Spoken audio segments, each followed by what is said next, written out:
مامي، ايه يا نوري؟ كنت عايزة منك طلب. قولي يا حبيبتي. ممكن اروح اجيب حاجة من السوبر ماركت؟ روحي يا نور، بس نور ما تتأخريش بسرعة. ماشي.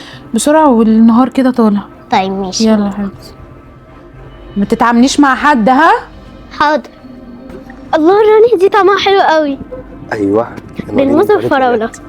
خد يا نورين. نعم. انت عامله ايه؟ الحمد لله يا محمد. كويسه؟ اه. قال كنت فين كده؟ كنت في السوبر ماركت بجيب راني دي. حبيتها. المشروب ده حلو خالص، انا بنحبه على فكره. وانا كمان. انت كمان؟ طب انت ايه يا نورين، بتنزلي على طول يعني ولا بنزل على طول عادي. يعني كل يوم؟ طب بتنزلي في الوقت انه يعني يا نورين؟ عادي، ممكن الصبح وممكن بالليل. شعرك حلو. شكرا. هي اتأخرت لي كده، اما اروح اشوفها. البنت راحت فين؟ واقف معاها بيعمل ايه ده؟ بيكلمها كده ليه اصلا، ولا حاطط ايده عليها ليه؟ نهارك اسود. طب انا ماشيه عشان ماما ما تقلقش استنى بس، عليا. انت معاكي تليفون ولا اي حاجه؟ لا معيش. ما معكيش اي رقم تليفون نعرف نكلمك منه؟ عادي اصحابي يا نورين، انت جارتنا يعني. ايه انت بتعمل ايه؟ انا ما بعملش حاجه، عادي شفت نورين بتسلم عليا معديه عادي. مسلمه عليك ازاي يعني؟ وحاطط ايدك عليها ليه اصلا؟ حطيت ايدي عليك يا نورين؟ انت حاطط ايدك عليها ليه؟ ماما. انا ما حطيتش ايدي عليها، انا كنت بتسلم عليها عادي وهي معديه من جنبي. انت عارف في ايدك لو لمستها تاني ولا لمست اي بنت انا هعمل فيك ايه؟ هتعملي ايه يعني؟ انا ما لمستهاش. لازم هسيبك. اياك تمد ايدك على بنات، راعي سنك، ده القرف. بنتك ما لمستهاش. ها؟ انا هوريك وهوديك في 60 داهيه. طب وريني. نكس قرف. بنت حلوه الصراحه. تعالي يا نور. ماما انا عايزاكي تفهميني ماما هو ايه اللي حصل. انا مش عارفه امسك اعصابي ازاي اصلا. بصي يا نور، في حاجات انت لازم تفهميها، وانا غلطانه اني ما قدرتش افهمها لك، لاني دايما شايفاكي ان انت صغيره. انت بالنسبه لي انا صغيره، بس ممكن تكون بالنسبه للناس اللي بره شايفينك كبيره، وانت حلوه وجميله. فاهمه حاجه؟ بصي يا نور، اول حاجه لازم تعرفيها ان في شباب مخلوقه يعني اهاليهم ما ربوهمش على الحلال والحرام. مش احنا اهم حاجه، انا معلماكي ان اهم حاجه نخاف منها ربنا مش الناس.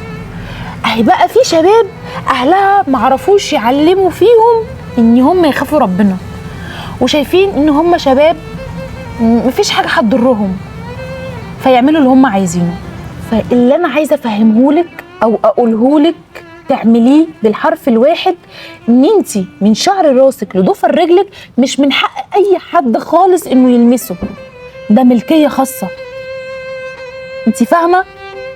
ما ينفعش خالص. اولا حرام، ثانيا ده ملكيه خاصه ليكي مش لحد. وكل ما هتحافظي عليه اكتر كل ما هتبقي كويسه واحسن اكتر. هديكي مثال، احنا لما بنشوف حاجه حلوه في فاترينا زي الذهب، لقيتي خاتم ذهب او خاتم الماس، بنعمل ايه؟ بندفع فلوس كتير عشان نجيب. ليه بقى؟ عشان هو غالي. فاهمه حاجه؟ عشان هو غالي، فبندفع فلوس كتير لصاحب المحل، والناس كلها بتبقى شايفاه بعد كده في ايدينا قدام الناس، وربنا عالم ان ده حلال. ده اللي هيحصل يا حبيبتي لما تيجي تكبري وتتجوزي. انا مش فاهمه حاجه من اللي انت بتقوليه. مش عارفه افهمها ازاي. طب بصي يا نور، مش احنا بيجي علينا وقت انت بتكبري وهتتجوزي زي ما انا كبرت واتجوزت وجبتك؟ انت هيجي عليكي وقت ان شاء الله، بس بعد تعليمك طبعا، وهتتجوزي وهتبقي ام. فانا اللي بفهمهولك ده ان البني ادم الوحيد اللي من حقه يحط ايده على شعره وجسمك كله من اول شعر راسك لغايه رجليكي اللي هتتجوزيه، غير كده لا. وطبعا بابا وماما، حتى اخواتك ما ينفعش.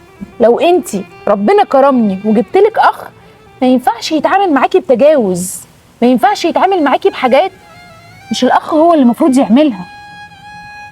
لازم تعرفي وانت ماشيه في الشارع اي حد يجي جنبك ايا كان مين هو، لقيتيه يتعامل باي تصرف، يا تصرخي يا تستنجدي بحد، يا اما انت عارفه انا هعلمك العاب القوه هرجعها لك تاني، هترجعي تاني التمرين، واللي تتعلميه تطلعيه فيه ازاي تحمي نفسك. بس اهم حاجه يا نور لازم تعرفي تحمي نفسك، وتعرفي ان اي بني ادم مش مسموح له اطلاقا انه يمد ايده عليكي باي شكل من الاشكال. فاهمه يا نور؟ والعاب القوه انا هرجعك تاني ليها. بصي يا نور، انا مش ضامنه بكره، ومش ضامنه ان انا اكون موجوده في الدنيا، ولا باباك يكون موجود، وانت اللي لازم تحمي نفسك بنفسك. وقبل كل ده لازم كل حاجه تعمليها زي ما ربنا ما قال، وتخافي من ربنا دايما. واي لمسه اي حد ليكي دي بتزعل ربنا قبل ما بتزعل اي حد. فهمتي؟ مقتنعه؟ فاهمه اللي انا بقوله؟ ربنا يحفظك يا حبيبتي. ماشي يا ماما. لازم نعلم اولادنا ازاي يدافعوا عن نفسهم. اولا ما يخافوش، لان في بنات، وفي على فكره الموضوع بيحصل برضو مع الولاد الصغيره، لان في ناس بتبقى مريضه نفسيا. المرض النفسي بسبب الاهل في البيت. فانا مش هقول برضو التفاصيل دي كلها، بس هقول حاجه تانية. هقول اني لازم تعلموا اولادكم ما يخافوش، واللي يحصل معاهم في الشارع لازم ييجوا يقولوا لكم. لازم، ولازم يتعلموا ازاي يدافعوا عن نفسهم. ولازم لازم لازم البنات والولاد يتعلموا من صغرهم العاب قوه يدافعوا بيهم عن نفسهم. مش هتقولوا لا ما ينفعش، وفي ناس تقول بنت ما تلعبش العاب قوه. لا، انا بقول ان لازم البنات تتعلم العاب قوه، وما تقولوش احنا نقدر نحميهم، لان ما حدش ضامن عمره. فخلي بالكم من نفسكم، وخلي بالكم من المتحرشين. متحرشين مين يا بابا؟ ايه بالكلام ده يا جدعان؟ هي اللي عايزانا كده. هو ما عملش حاجه، اعوذ بالله منك. احنا عملنا الموضوع كله من غير اي تاتش ومن غير اي حاجه، احنا عرفنا نظبطه عشان خاطر نوصل المعلومه للاطفال اللي زي نور، واللي اصغر منهم واللي اكبر. وطبعا في اطفال بيبقوا طول بعرض، فبالتالي بيبقى فيهم الطمع. ربنا يحفظ ولادنا جميعا. هو يتحرش بورقه. لا، السلام عليكم. السلام عليكم. باي باي.